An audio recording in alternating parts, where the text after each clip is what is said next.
મારા સ્નેહજનો સૌને જય શ્રી કૃષ્ણ. રેણુકાબેન જોશીના જય ગુરુદેવ, જય સિદ્ધનાથ. આજે અષાઢ વદ સાતમ,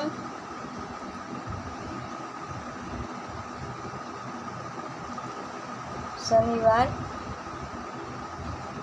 આજે રાશિ મીન છે, એ બપોરે 1 વાગ્યા સુધી રહેશે.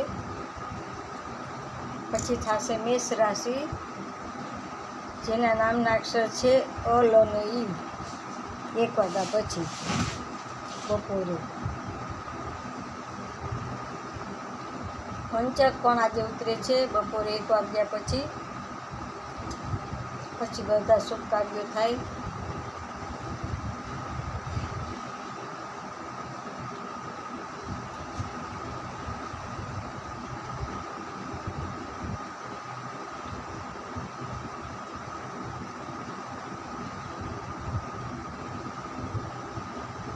ઓંકારમ બિંદુ સંયુક્તમ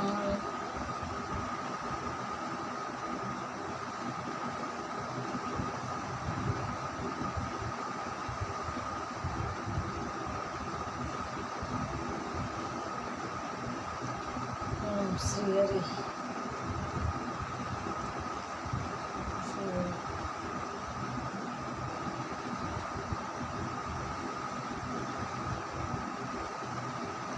નાગેન્દ્રહારાય ત્રિલોચનાય ભસ્માંગરાગાય શ્રી નમઃ શિવાય. મહાદેવ, હું જ્યોતિષ તથા વાસ્તુશાસ્ત્ર કરું છું, તેમજ કર્મકાંડ કરું છું. તેને કામકાજ હોય તો માત્ર એક પેન કરજો, પણ વારંવાર નહીં કરતા. મારો મોબાઈલ નંબર 98-242-94-054. જય સિદ્ધનાથ, જય ગુરુદેવ, જય નાથ.